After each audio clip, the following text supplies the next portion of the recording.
My name's Alex, and I'm 28 years old. If you'd asked me a month ago, I would have told you that my family was, at worst, mildly dysfunctional. You know, the usual passive-aggressive comments at Thanksgiving, my mom playing favorites with my younger sister Emily, and my dad being blissfully unaware of literally everything. Annoying? Sure. Unbearable? Not really. But then Emily's wedding happened, and I realized something. My family doesn't just have favorites, they have a main character. And spoiler alert, it's not me. A little background here. Emily is 25, and to say she's been treated like royalty her entire life would be an understatement. I mean, this is the girl who threw a tantrum at 16 because my parents got me a used car and she wanted a brand new one when she turned 16, too. And guess what? She got it. She's the golden child, the princess, the one who can do no wrong, even when she's very, very wrong. Me? I was the older sibling who had to set a good example, which was basically code for do everything right but get none of the praise. If I got a B on a test, my mom would shake her head and say, "Alex, you're capable of more." Meanwhile, if Emily passed with a C dash, it was time to break out the balloons and cake. Anyway, I knew going into Emily's wedding that I wasn't going to be the star of the show. Obviously, it was her wedding, and I was happy to just be a supportive sibling, smile for the pictures, and get through the day without any unnecessary drama. But what I didn't expect, what I couldn't have expected, was how far they would go to make sure I knew exactly where I stood in this family. The warning signs were there early on. First, I found out that I wasn't in the wedding party. Fine, whatever. Not everyone includes their siblings as bridesmaids or groomsmen. Then I found out that Emily's childhood best friend, her coworker, and her fiancé's cousin's girlfriend were in the wedding party. All right, that stung a little, but hey, maybe she just wanted to keep things fresh. Then came the seating chart. Now, I didn't expect to be at the head table, obviously. That's for the couple in their wedding party. But I figured I'd at least be seated with our family. You know, the people I've shared DNA and holidays with my entire life. Nope. When I arrived at the venue and picked up my place card, I noticed something weird. My name wasn't with my parents, my aunts, or my cousins. No, my card wasn't even on the seating chart at all. I had to ask someone where I was supposed to sit. A wedding planner checked the list and then gave me the tightest, most awkward smile I've ever seen. "Oh, Alex? You're, right here." She pointed. I looked, and that's when I saw it. My seat was not in the grand ballroom, where the chandeliers sparkled and the elegantly decorated tables filled the space. It was outside the ballroom, as in the hallway, near the coat rack. At first, I actually laughed. I thought there had to be some mistake. Like, oh, maybe they ran out of chairs and needed to move some things around. But no, that was my designated seat. A lonely little table near the entrance, just me, and the faint smell of mothballs from people's winter coats. I turned to the wedding planner, still grinning like a fool because my brain refused to process what was happening. "You're kidding, right?" She looked so uncomfortable. "I'm really sorry, but this is where you've been assigned." Assigned. Like a prisoner getting their cell block number. I wasn't even mad yet. I was too busy being confused. Like, was this some kind of prank? Some bizarre wedding tradition I'd never heard of? I needed answers, and I knew exactly who to ask. I found Emily near the bridal suite, basking in the glow of being the bride, surrounded by her friends and our mom, who was busy fawning over her dress. She saw me coming and gave me the fakest smile in the world. "Oh, hey, you made it." I held up my place card. "Yeah, quick question. Why is my seat not in the reception hall?" She blinked, then giggled. Actually giggled. "Oh, that. Yeah, we had to move a few things around last minute." Uh-huh.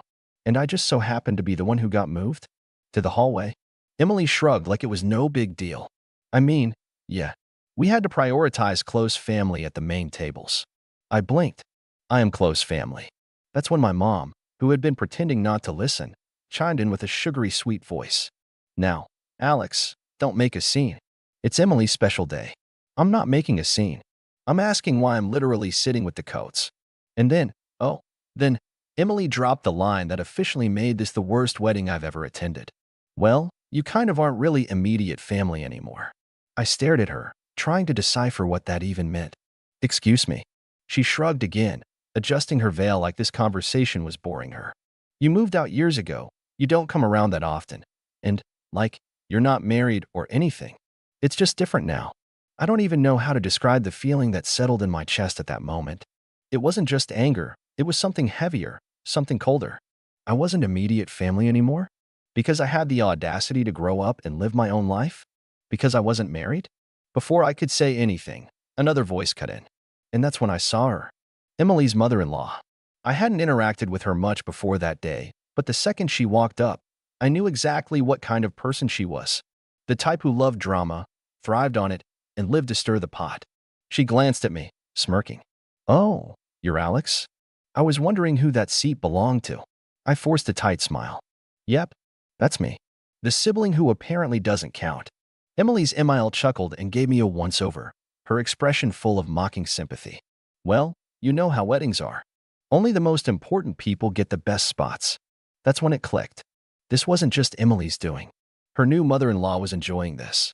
And suddenly, everything made sense. This wasn't some seating mistake. This wasn't bad planning. This was intentional. And the moment I realized that, something inside me shifted. I wasn't going to sit through this wedding quietly. And I definitely wasn't going to leave without making a statement. I took a slow, deep breath, my fingers tightening around the place card still in my hand. All right, if this is how they wanted to play it, fine. But they forgot one thing. I grew up with Emily. I knew her secrets. I knew all the little things she said behind people's backs. And most importantly, I knew that she hated her new mother-in-law. Oh, she'd smiled in her face, acted all sweet. But behind closed doors, it was another story. And right now, I had an audience. I turned to Emily's mother-in-law, plastering on my best fake sympathetic expression. "You know, it's funny. Just the other day, Emily was so worried about seating arrangements." Emily, who had been looking at her nails like she was bored, suddenly stiffened. Emile raised an eyebrow. "Oh." I nodded, keeping my voice casual. Yeah, she was stressed. Kept saying she really didn't want certain people sitting too close to the head table. I let the words linger, then leaned in slightly, like I was letting Emile in on a juicy little secret. Something about not wanting her wedding photos ruined by. What was it, Emily? I turned to her, tilting my head. "Oh, right. By someone's tacky dress sense." A hush fell over the little group. Emile's smirk disappeared in an instant. "Excuse me." Emily's face drained of color. "Hey, Alex, but I wasn't done." "Oh, and remember how you were so worried about speeches? You were really stressed about what certain people would say." I gave Emile a pointed look. "I believe your exact words were, if she gives a speech, I swear to God, I'll lose my mind. She's so embarrassing, she'll probably try to make the whole thing about herself." Emile's expression darkened. Emily made a strangled noise, reaching for my arm. "Can I talk to you for a second?" I pulled away, pretending to be confused. "Why?" "I thought we were having a family conversation. Since I'm not immediate family, I figured I'd at least try to get involved somehow." Emile turned to Emily, her eyes narrowing. "Is that true?" Emily let out a nervous laugh, shaking her head. "No, of course not. Alex is just, oh, and don't forget the bachelorette party." I gasped, smacking my forehead. Silly me. How could I not mention that? I turned back to Emile. "You know, the one where Emily spent half the night complaining about you? Said she was counting down the days until she didn't have to fake nice anymore? Said she was only tolerating you because she didn't want to start her marriage off with drama. That was it. That was the kill shot." Emile's mouth fell open. My mother, who had been standing awkwardly to the side, looked horrified. My dad, who had been completely clueless up until now, actually took a step back like he wanted to pretend he wasn't part of this. Emily's friends, the bridesmaids, started whispering amongst themselves, sending each other wide-eyed glances. Emily, meanwhile, looked like she was about to burst into flames. Her lips were moving, but no sound was coming out. And then, Emile turned on her. "You ungrateful little brat." I had to bite my tongue to keep from smiling.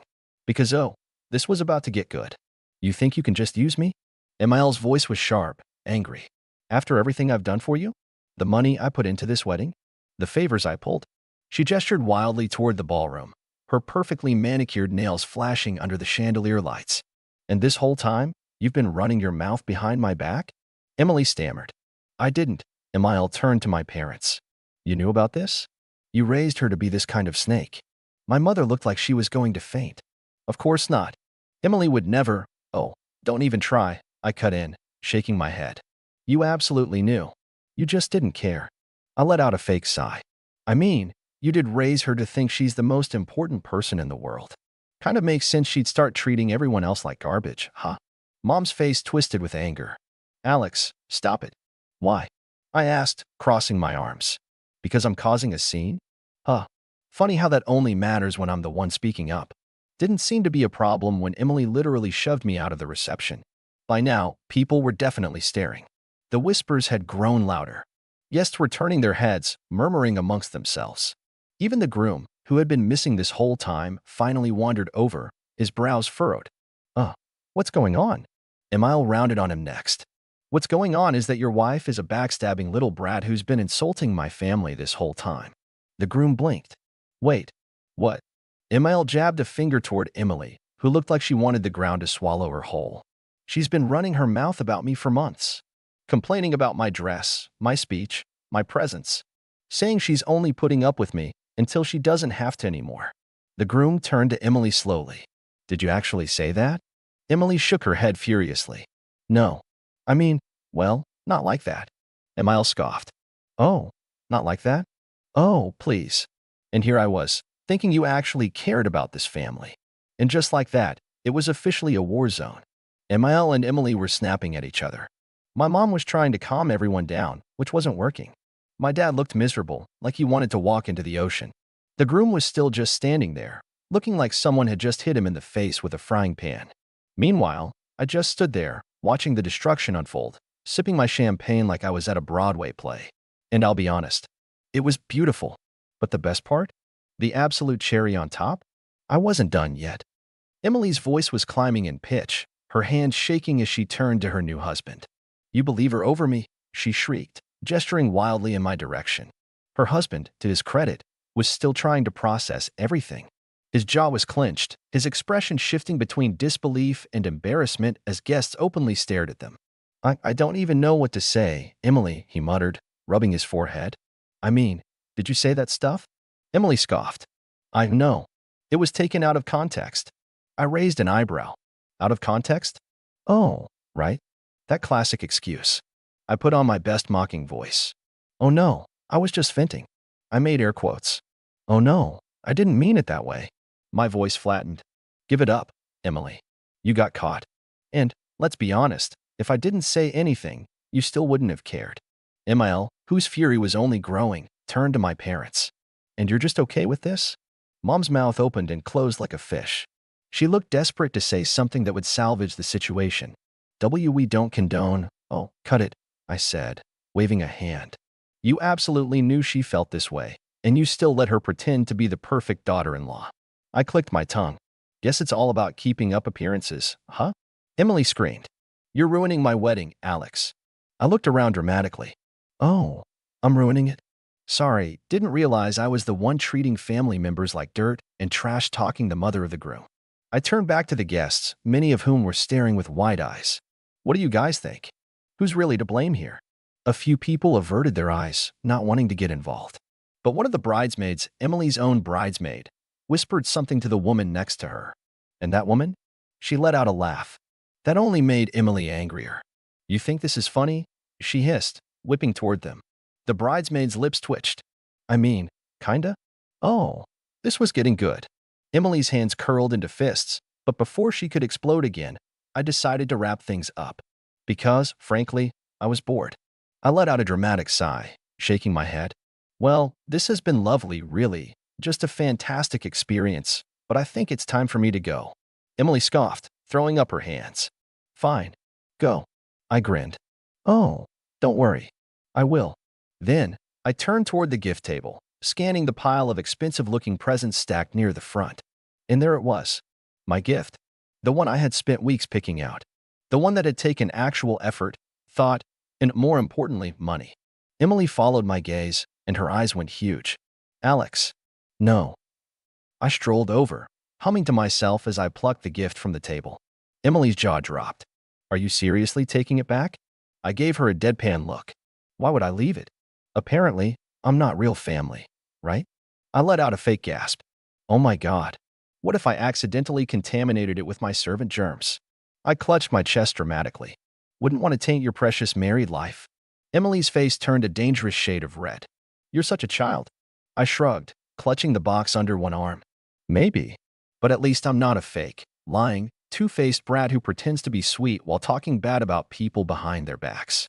I turned toward Emil, whose fury still hadn't subsided. Hey, Emil, good luck with this one. I give it a year. Emil actually laughed.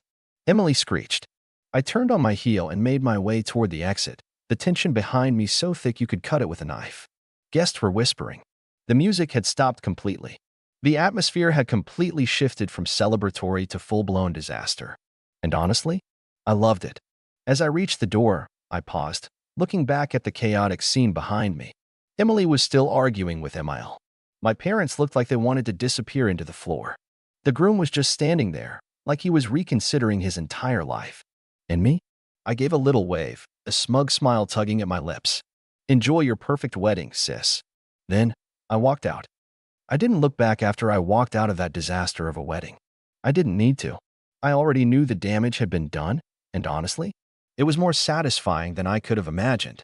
The moment those doors shut behind me, I let out a slow breath and adjusted the weight of the wedding gift under my arm.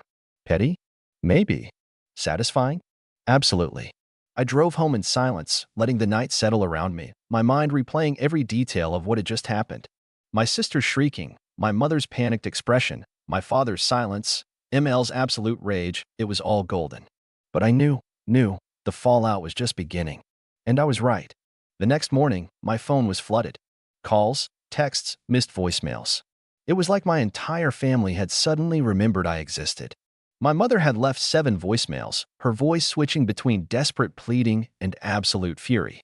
Alex, what were you thinking? You've humiliated your sister on the biggest day of her life. Call me back now. Alex, honey, please. We can talk about this. Just come over. Let's work this out. That was the most immature, selfish thing I have ever seen. I hope you're happy. I hope you enjoyed destroying your sister's wedding. Oh, I did, Mom. I really did. But my sister's messages? Even better. It's over between us. How could you do this? You ruined everything. I can't even look at my wedding photos because of you. You took back your gift? Are you serious? What kind of person does that? I hate you. I really hate you. I grinned as I scrolled through them, sipping my coffee. If Emily thought a few angry texts were going to make me feel bad, she didn't know me at all. But what really caught my attention? The text from my dad. Unlike my mother and sister, he wasn't spewing insults or demanding an apology. His texts were short, simple. Call me when you have a moment. I hesitated before dialing his number. Dad wasn't the type to get involved in drama. Usually, he let my mom and Emily run the show while he stayed in the background. The fact that he was reaching out at all meant something was really going on. He picked up after the second ring. Alex. Dad. A long pause. Then he sighed. Why would you do this? I snorted. Wasn't my fault. They lit the fuse. He let out another sigh, and for a moment, I thought he was about to scold me. But instead, he chuckled. Low, almost tired. Yeah, they kinda did. That caught me off guard. Wait, you agree with me? I didn't say that, he replied, but his tone was different. Quieter. But I saw what happened. And I saw how your mother and sister treated you. It wasn't right. I leaned back in my chair. So, what? You're the only one not blaming me. Another pause. Not the only one. Turns out, the wedding didn't just go back to normal after I left. The damage I had done? It had been irreversible. Emil had completely lost it after I exposed Emily. She had publicly chewed her out in front of everyone, demanding to know if what I said was true. And Emily, being Emily, had panicked. Tried to lie. Tried to play innocent. But apparently, Emil had already suspected something was off about her. My little revelation? It had been the final straw. By the time the reception ended, Emil had all but disowned Emily. And the groom? Absolutely furious. Apparently, he had been under the impression that Emily and his mother had a great relationship. He had no idea that Emily had been trashing her behind her back. Finding out like that, in front of everyone? Yeah, not great for a brand new marriage. According to my dad, he and Emily had a huge fight that night. A huge one. As in, maybe we should rethink this whole marriage levels of huge. And my parents? Oh, they were caught in the middle of it. My mom had tried to do damage control, but Emil wasn't having it. She blamed my mother for raising a spoiled brat and had told her, point blank, that she didn't want Emily anywhere near her family anymore. Complete and total fallout. So, what's the situation now? I asked, genuinely curious. Dad sighed again. Emily is. Well, she's not handling it well. I rolled my eyes. Shocker. She's blaming you for everything. She thinks if you hadn't said anything, none of this would have happened. I let out a laugh. Oh, of course she does. God forbid she actually take responsibility for her own actions. Dad was quiet for a moment. Then, he said, she wants you to apologize. I actually choked on my coffee. Apologize. She thinks it's the only way to fix things, he continued. She thinks if you just take the blame, maybe ML will forgive her, and things can go back to normal. I couldn't stop laughing. Yeah, that's not happening. I figured, Dad said. And then, in a lower voice, I don't think you should, anyway. That actually made me pause. Wait, seriously. I told you, Alex. I saw what happened. And honestly, maybe it's about time someone called her out. That meant more to me than I wanted to admit. So, what now? I asked. Dad sighed again. Your mom is still trying to patch things up with Emil, but I don't think it's going to work. Emil is furious. The groom? He's barely speaking to Emily. And as for Emily, he hesitated. Well, she's a mess. Good. I didn't say it out loud, but I wouldn't lie to myself about how I felt. My sister had spent years making me feel like an afterthought, treating me like I wasn't good enough, like I didn't belong. And now? Now she was facing the consequences of her own actions. It was about time. Anyway, Dad continued, I just thought you should know what's going on. Your mother will probably try to call you again. She can try, I said, shrugging. I'm not answering. Dad let out a short laugh. Can't say I blame you. And that was that. It's been a few weeks since the wedding, and honestly, I haven't spoken to my sister since.